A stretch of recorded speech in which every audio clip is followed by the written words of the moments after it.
Tough act to follow. There were awards and hugs. A lot of stuff going on that one. We're going to try to make it just as exciting. So I am Frank Holland from CNBC. This is Pennington, the managing partner of Edward Jones. We're here to talk about something that's really core to this event, economic inclusion, but not just inclusion, how to take action, how to really change your financial life. We can't help you with the rest of it, but the economic part, we're going to help you with right now. So Penny, it's such a pleasure to be here with you right now. Great to be with you, Frank, and this group. So let's just start a little bit broadly. How does Edward Jones, a financial services company, 8 million clients, I believe, all around the world, how do you look at economic inclusion? Yeah. Well, let me start with just a little bit of context about what we do. So what we do is to give advice to people to turn their life plan into a financial plan so that multi-generationally we help them establish, grow, pass on, and give away their wealth. And as an aside, I will say that many in the wealth management industry who give face-to-face advice from a human being, not from a robot, there are fewer in our industry who are interested in helping people establish wealth. But we've been in this business for 101 years, and an insight from one of our founders decades ago was that people have resources and they have desire to have more opportunity and possibility in their lives, but they need advice. There's sometimes a lack of confidence about being able to do that. And so what we do is to help people have more confidence in their financial futures. So financial inclusion, including more people, 8 million that we serve today, our addressable market is 40 million. And by the way, Frank, I make no apologies for being a commercial, successful enterprise. This is not philanthropy. Inclusion, financial inclusion has been our legacy and it is our future. And it makes for a more successful and vibrant commercial enterprise. So that's what we're up to. That's what we've actually been up to for decades. You know, I think you mentioned, well, actually, big round of applause. One of the important things you said when we're talking about financial inclusion is grow your wealth and also pass it along. Yeah. I think a lot of people here, we've all known people that talked about what they had before and they don't seem to have it now. They weren't able to hold on to their wealth or they weren't able to maximize their success long term. Let's talk about that when it comes to economic inclusion, actually being able to pass it along to the next generation. Yeah. Well, you have to have some to pass it along. Right. And this is one of the gaps that is very real in our country, all over our country. The ability for people to really establish wealth, to get good advice, to understand how to balance different goals that they might have and different constraints that they might have in their lives, and put that all together in a way that they can build a long-term plan for themselves and their family, and then have a way to pass that on intergenerationally. One of the programs that we are testing today in St. Louis and here in Atlanta is pulling together, and Operation Hope is so great at this, pulling together partners, because we know that we cannot do this alone. Pulling together NGOs, for-profit fintechs, socially responsible for-profit fintechs, universities, academics, data sources, to come together and surround a family, an individual investor who may be new in this process, surround them with not just financial literacy, not just the knowing part of it, but, and Frank, you said it just a moment ago, the ability to take that knowledge into action. But sometimes there are a lot of other supports that need to be there. There needs to be debt mitigation. There needs to be the opportunity to borrow in really healthy ways. There needs to be ongoing advice and education to families. So we do this across generations, and frankly, we do this across economic strata, from some of the wealthiest people in North America to folks who are just getting started. But the tenets are the same, and Frank, you were going here, the tenets are very much the same. Grow your confidence, get clear about what your goals are, have a long-term orientation, recognize that there are going to be trade-offs to that. Don't get carried away with the market, right? With the ups and downs and vicissitudes of the market. and get advice that you can be confident in. So this is how we seek to surround people of all kinds of different economic means and shepherd them across that spectrum of establishing, growing, passing on, and giving away. And by giving away, I mean investing back into the communities where we live and work. Wow. A round of applause. So Penny, I don't know too much about your background, but I grew up going to church. We went to church every Sunday, and then we had a special prayer session every time the bills came in. But you were just preaching right then. You have to have some to pass it along. Yeah. This couldn't be truer. So let's really talk about what you're doing with Operation Hope and Financial Literacy for All, the financial fitness program that you're instituting. Let's talk about how you're not only being inclusive, but you're really putting it into action. Yeah. Well, I can't let what you just said go past about spending some time in church. So I did too. And anybody been to one of those tent revival meetings? Got an amen there, right? I love those. You're preaching. So the tent revival meetings that I used to go to, sometimes the tents were big and sometimes the tents were smaller. What you learn going to a church revival meeting or to the circus is that the bigger the tent, the taller the center pole, right? You have a big tent when you've got a tall center pole. At Edward Jones, in the world that I live in every day, in the world that I'll say it, preach every day, that center pole is opportunity. And the taller that pole about opportunity is, inside of our company for the 52,000 colleagues that I work alongside, the 8 million clients that we serve, an addressable market of 40 million clients, and the fact that we have a brick and mortar location in 2/3 of the counties of the United States, all 10 provinces in Canada, and we have a client in every county but one in the United States. There's one county in Texas that has more cows than people, and we don't have a client there. But the reason that I share that is that we are everywhere. And so we know where opportunity lies, and we know where the barriers to that opportunity lies. And we believe that it is part of our responsibility, but also part of what will make us more commercially successful to address that, to raise that center pole of opportunity. And Frank, I bet you've heard this. I've heard that talent is spread more equally sometimes than opportunity. So our job is to make that tent as big as possible. Now I'll get to your real question, which is how do we integrate with Operation Hope and what is our financial literacy endeavor? We started this journey, this particular journey around financial literacy in 2020, and we set a goal by 2025 to have served 1 million learners. We're at the end of 2023. Penny, 1 million, I mean, that's a round of learners, applause right there. Okay, thank you. 1 million people. So we should have set the goal higher because we're at about 815,000 now, and we've got 2 years of that goal to go. The way that we do it, we work with a curriculum from EverFi, and we take this curriculum into schools and into our digital assets, into online assets. We've got about 600,000 people engaged with our online assets and almost 200,000 students across North America.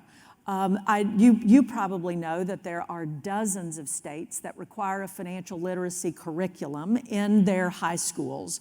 And so this curriculum satisfies that. But I was talking to Brian earlier, the funding for that is an issue, right? The government has mandated this occurs in the high schools, but sometimes the funding is an issue. So this is something that Operation Hope is really focused on. What we know about these programs, and it's really important, I think, that we measure the outcomes. What we know about these programs is that confidence goes up when someone has got this level of literacy. There are 44 modules, so this is not inconsequential, but we can test folks' confidence and their feeling about their relationship with money and their relationship with perhaps becoming an investor, which is really what this is all about, to take in your own hands the agency of your own life for creating a future of your making. So that's what our financial literacy program is all about. Excellent, excellent. I think we've drifted into church a little bit. I'm going to tell you something my mom always told me. God helps those that help themselves. and it's about taking that first step. I want to talk to you about your purpose. You are the managing partner of Edward Jones. Similar to a CEO, you have a partnership structure with this organization. I want to talk to you about your dedication to financial literacy, to economic inclusion, your purpose. Why is it so important for you to have this purpose? Yeah. Well, I'll start with the enterprise's purpose, and then maybe get around to my own because it's so simpatico. Edward Jones' why, our reason for being, is to partner with lots of people to make a positive impact on the world, to improve the lives of our clients first and our colleagues, and together, remember how ubiquitous we are, together improve our communities and, yes, even society. We put that level of ambition on what we do because we are successful enough to now be important, in more people's lives. So this is our stated purpose statement. And in that purpose statement, you hear we want to affect lots of stakeholders, our clients, our colleagues, the communities that we serve, our society. I believe that economic inclusion and more agency and opportunity for more people strengthens democracy. So well-being, financial well-being, and democracy go hand in hand. Growing the middle class and people who aspire to the middle class in North America has been part of our legacy, and it is our future. So our purpose is to make a difference in the world, said as simply as that. I talked to one of our financial advisors recently. He said, he's sort of scratching his head as it. He has a practice in a town in Iowa. He's doing an incredible job there, and he said, Penny, it just sounds like we're trying to change the world. Correct. And what every member of our team, 52,000 people, realize is that they join their purpose and passion to our enterprise, and they can amplify and magnify who they are and what they want to accomplish in the world by being a part of Edward Jones. And I want people to feel that way. In fact, I want people to test Edward Jones and our purpose to make sure they can achieve theirs through our organization. Our purpose is the wellspring for all of our strategy. We have set outcomes associated with our clients, our colleagues, our communities, society, and our firm. And there are 3 lanes that we operate in: partnering for greater financial strength, promoting healthier futures. And you might say, wait a minute, why do we care if people are healthier? That's physical well-being, not financial well-being. Do you agree those 2 things go together? If your health is ruined, your finances are as well.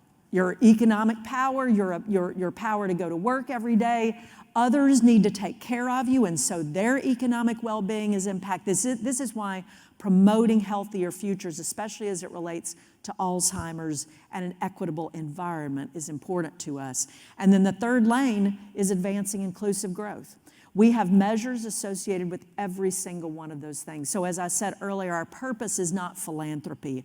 Our purpose is about our endurance as a commercially successful enterprise. So you mentioned the connection between, I'll give you a round of applause. Thank you, person in the back. You mentioned the connection between Edward Jones, the enterprise, and your personal commitment to these principles. Explain. Yeah. Well, John did this just a minute ago with Bill, and I got the idea that maybe that wasn't rehearsed. It was, Bill, why are you so invested in this? Why is it so important to you? I come from a pretty modest background, but one that doesn't look modest today. I come from a line of folks that came out of North Alabama. My mother, the home she grew up in, did not have indoor plumbing the first few years of her life, and my dad grew up on a farm. And I remember they moved to Nashville, and I was born there. And I remember sitting in our family room in a new home that my parents had just built, and I had my own room for the first time. And I shared a bathroom with my sister, not the whole family. And I remember sitting there one night and saying to my parents, I think I'll probably be the first, and I was 14 years old, I'll probably be the first generation of our family that doesn't do better than their parents or the generation before them. And I said this to my mother and my father, both of whom were growing in their careers and becoming really, really thriving leaders. And I just remember both of them looking at me and saying, that's not the way this works. That's not the way this works in our family, and this is not the way it works in this country. We're going to give you some advantages. We're going to give you some tools. We don't have all of them, but it's your job to make things better. And then I just saw them go about doing that in their lives, in their church, in junior achievement, in their own companies. I saw leadership being lived out loud, making a difference. I saw the joy in that. I saw the growth in that. And so when I found a place, and I had another career before coming to Edward Jones, but when I found a place that this was fundamental to the place that I was working, I realized that I could grow my own impact. When I came to Edward Jones, I had no idea that where I sit now would be an opportunity. But I also see, and from a real place of humility, I hope you hear this in my preaching. I don't mean, this is preaching to the choir, as we used to say in church. I mean to say that using this platform to make a bigger impact in the world is really important to me and really important to the commercial success. I keep saying that, to the commercial success and our license to operate that is given by consumers and investors and colleagues and regulators and all the stakeholders that we seek to partner with to make the world a better place. That's my purpose. You know, what you said to your parents when you were 14, it's just that statement, the thought that you thought you weren't going to do as well as they were. I think every parent's hope, raise your hand if you're a parent. Any parents here? I would assume a lot. Your hope is your children are going to do better. They're going to grow and they're going to see things that you weren't able to see, go places you weren't going to be able to go, achieve things that you only dreamed of. Are you worried today that without more economic inclusion, financial wellness, that we may actually see a generation that can't do as well as its parents? Yeah. Are y'all worried about that?